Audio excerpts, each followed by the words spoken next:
Well, I guess we'll get started. As you know, my name is Pastor Dustin. Here's my wife, Brianna and Eleanor, but y'all all knew that.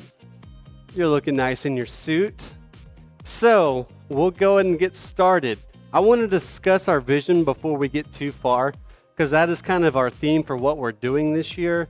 Our vision is simple for this semester. It's we have to care. Simple, I know. But in the teenage generation, even going back to when I was a teenager and even when my brother was a teenager, and he's like 6 years older than me, the teenage generation has just kind of gotten by, not really on purpose, not really trying to achieve a whole lot unless you're in the highest upper echelon of your classes, and just don't really care that much. You don't care how you look going to school unless you're a girl. You don't always care what your grades are like, etc. And so we thought it best to really instill in our teenagers the importance of caring, not only caring about their life, but also caring about what God says in the passions and the dreams that He has for them. So our vision for 2020 is all about learning to care about Jesus and His creation. For too long, we have had generations of students who simply care about themselves and their own agendas. We're constantly focused on our own wants and needs instead of it is easy to forget about God, much less the people around us. We need to learn to worship God because we care. We need to learn to spend time with God because we care. We need to evangelize because we care. We go to camps and on mission trips because we care, and we care about our Father and His plan for our world. Therefore, we have to care. There are so many people around the world who are dying without a relationship with God. We have to care about that. It's easy just to come to church because that's what our families do.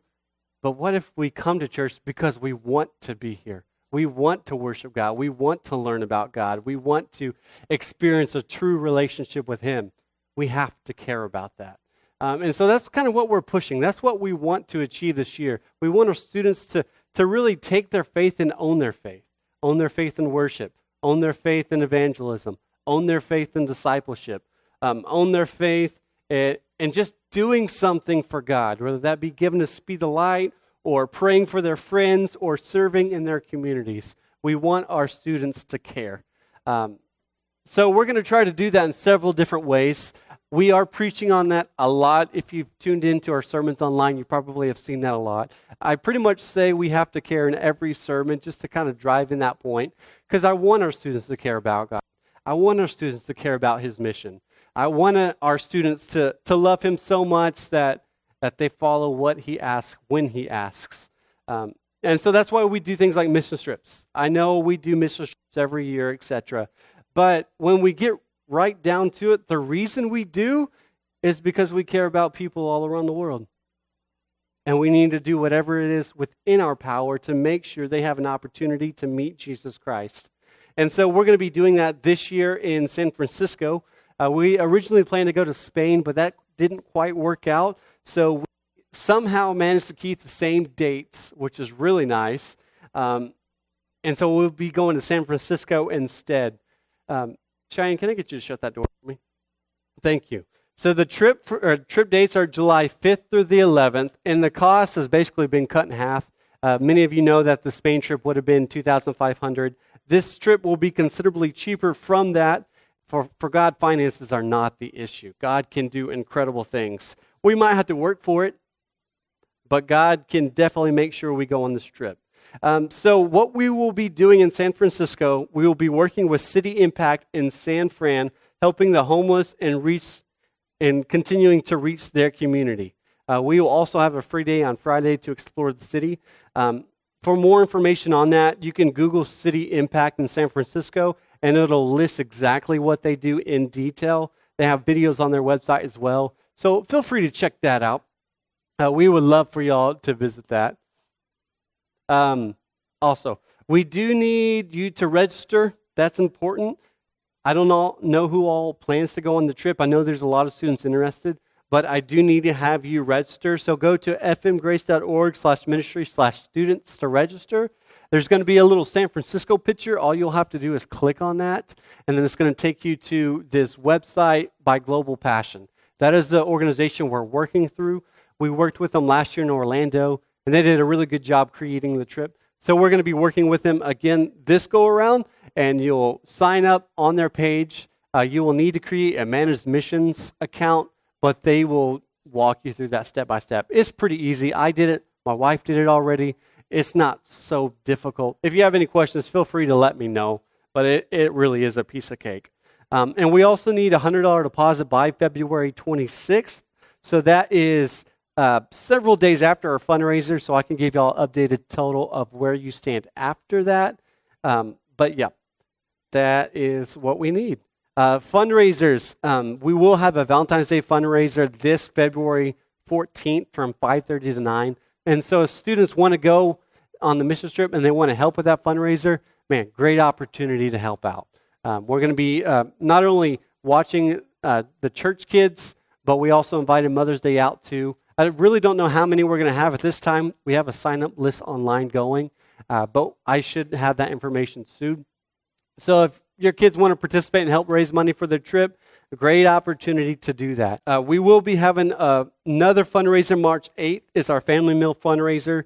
And this fundraiser, as you know, does a really good job. I think last year we raised like $2,000 or $3,000 just by doing one meal for our Orlando trip. So if money is, kind of scaring you from that trip, I promise you, God can see a way. And he does that over and over and over again.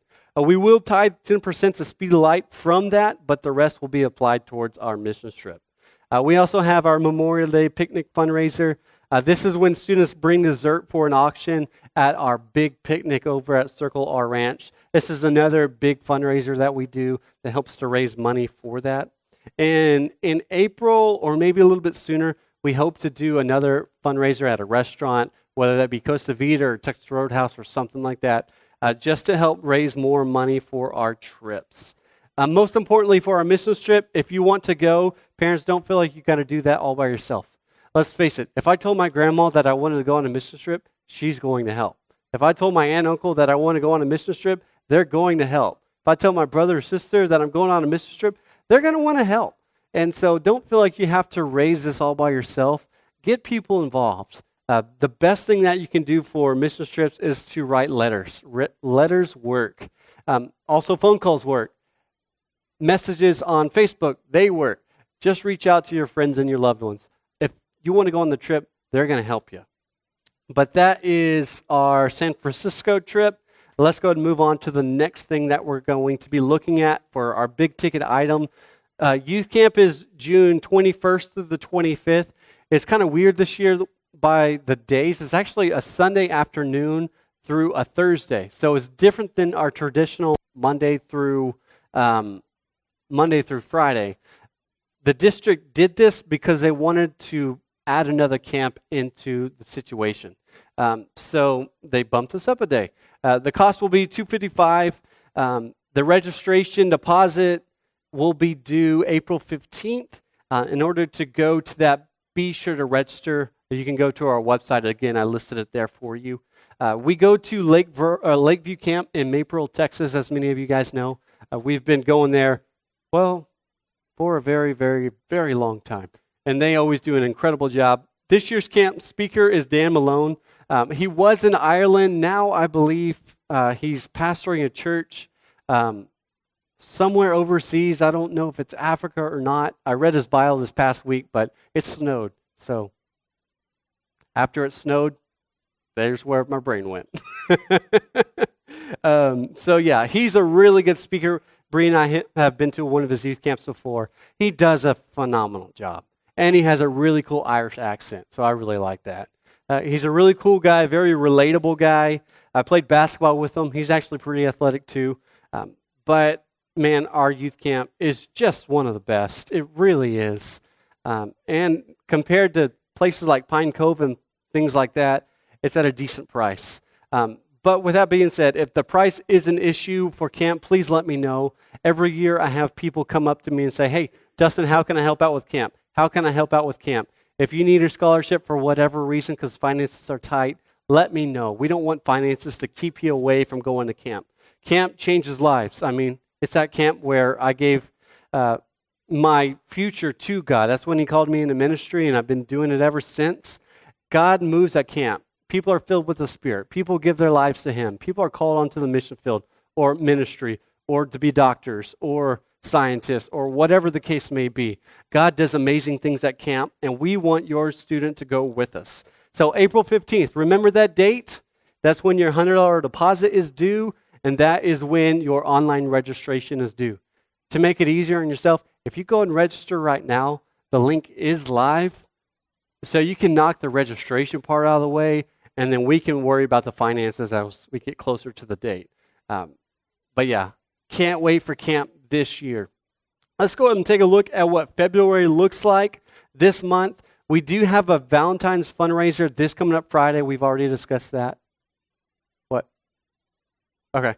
Yeah. Also, we have a bowling trip February 17th. That is a Monday. Students should be out of school, and many of you have to work. I understand that. So if you need to drop your student off early, I get here at 9. You're welcome to drop them off at 9. You're welcome to pick them up by 5. You go after 5, communicate with me so we can work out those details. But they're welcome to spend the whole day at the church if they want to. Bree told me about something that a church was doing, that they would do like a little mini VBS for a church. Man, for their off days, that would be okay if we did that in youth ministry too. If your student doesn't have any plans for February 17th, let them come hang out at the church all day. March, we have Fine Arts, 6th and the 7th. We have our Family Meal Fundraiser March 8th. And then we get into spring break. Many of you guys know that we do activities on spring break, and this year will be no different. We're going to start it off on that Monday with a park day. I will send out all the details times-wise as we get closer.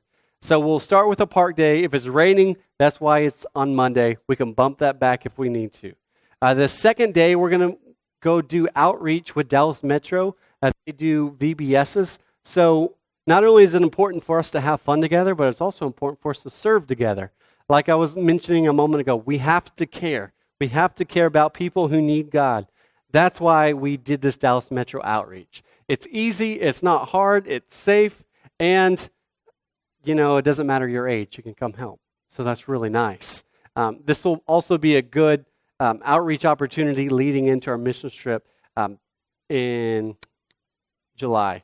We have a block party at the church the next day, and this will probably be from like 12 all on up to after service. So don't feel like you got to pick them up. We're going to feed them and everything. They can get here that day and then stay all the way until after service is done. And then we'll be going to a trampoline park that Thursday. We're going to get into our fun days in the summer. On May 28th, there is a Rangers game at 3:05 in the new ballpark. So we're looking at doing that. In June, we have one summer day because June's busy. We have our Grace VBS, which students help out with that. That's another great opportunity to serve. That'll be June 14th through the 17th, and then we'll be at youth camp the 21st through the 25th. July, we have our mission trip, and then we have 3 summer fun days, but I haven't determined what those are yet. I did want to share with you a little bit of insight as to what we're discussing on Wednesday nights through February, March, and April. This February, we've already begun discussing generosity. We actually covered that today during our Sunday school hour. I had planned to do that on Wednesday night and do these really cool stations, but we got sleet on Wednesday, so it didn't happen. But we're going to do the prayer stations tonight during Connect groups. And so students, if you have an offering, be sure to bring it tonight for our Speed of Light section of that. We're talking about we have to care about Jesus, really developing and cultivating our love for Jesus. We're talking about how to care about the people at our school and in our community, and we're also going to be discussing that our past is not what defines our future. Yes, I know the choices that we make today does impact our future, but the sin doesn't have to go with us. God forgives us. We also are going to, next week, this coming up Wednesday, we're going to be in the main sanctuary because Jamie Howard's brother is going to be there, and he's going to give an amazing message. Our youth worship team will be leading praise and worship on Wednesday, and then everybody else will be in this sanctuary there. Once March hits, we're going to be discussing topics teens need to be familiar with, like what goes on in their thoughts, what goes on online, what goes on in healthy relationships, and learning to deal with language. talking about language that uplifts instead of tears down. Once we get into April and May, we're going to be discussing Micah, the book of Micah, and doing a team competition series. So that's kind of what the spring term looks like as far as everything that we're going to be doing. Again, we do post everything that we do online for you guys to check out. We do that for one simple purpose. We want you to hear the messages so that you can engage your kids with them. Because we talk about a lot. We talk about a lot on Wednesdays and Sundays and connection groups, and we want you to be very informed as to what we do. Because the stuff that we discuss in here are stuff that you can talk about at home, even on a greater impact. Let's face it, Bree and I only get to work with your kids, an hour a week, 2 hours a week, maybe. So you guys are the primary influence spiritually in their lives. And I just encourage you, continue taking advantage of every opportunity you get to lead the way, to show your students that you love God, and this is how you model that relationship. They're going to listen to you more than they'll ever listen to me. And I know that doesn't always sound right, because you're like, Dustin, you tell them to do this and they do it, and then I tell them to do the same thing at home and they don't. But years from now, the influence that you make right now is going to last more than any word I ever say to them. Your role matters, even if they fight you, even if they argue with you, even if they do things that you tell them not to do. Your role that you play right now is vital. So keep playing that. Keep doing a great job with that. I know that you do. And if there's anything I can do to help you out even more, let me know. My wife and I, we're always here for you, always in your corner. We always fight for you first. Even if your student doesn't always agree with what you're saying, we always have your back first. You're the parents, and we love you. And you know even more than what we know. And we're trying our best to know a whole awful lot. But yes, if y'all have any questions, feel free to let me know. I know we covered a lot of things really fast. So do y'all have any questions for me? Anything I can help with? Any questions about camp, mission trips, activities? All righty. Exactly. Well, I'm very excited about what God has in store this year. We always try to come up with creative ways to let God show out, but God does His thing. I mean, even this past Wednesday, this room was pretty full. We had like 20, 25 students in here. We had one student give their heart to Christ. Kids were worshiping. Kids responded in the altar time. That's what we want to do. We want to cultivate an atmosphere in this place where students can encounter God, they can develop in their faith, they can learn to evangelize, where they can develop their skills to glorify God, so that when they get to be adults, man, they're rock stars for their faith just like you guys are. Cool. Well, hey, we love you. Let me pray over you guys. If y'all have any questions, feel free to let me know. Reach out. You have my number and email. So let's pray. God, we love you so much, and we're thankful for you. We're thankful for this time. God, thank you for this quick meeting. I know that we discussed a lot, but if they have any questions, God, let's answer those. God, thank you for what you're doing in our student ministry. God, you're cultivating an attitude of generosity. God, you're helping us to learn to care about you and your kingdom, to care about the things you care about. God, help us to care even more. God, I pray that you bless our upcoming sermon series. God, speak life. God, speak life. I pray that we develop an attitude in here where we love you and we love other people. God, we need you, and we need a fresh encounter with you. God, use us. Use us as parents, God. I know it's hard being a parent, but God, continue to use those very well. God, they're in it for you. They're in it because they love you and they love their child. God, I pray that you continue to breathe your life into them and help them to be all that you have called them to be, and help me to be all you've called me to be. God, we love you and we thank you. In Jesus' name, amen.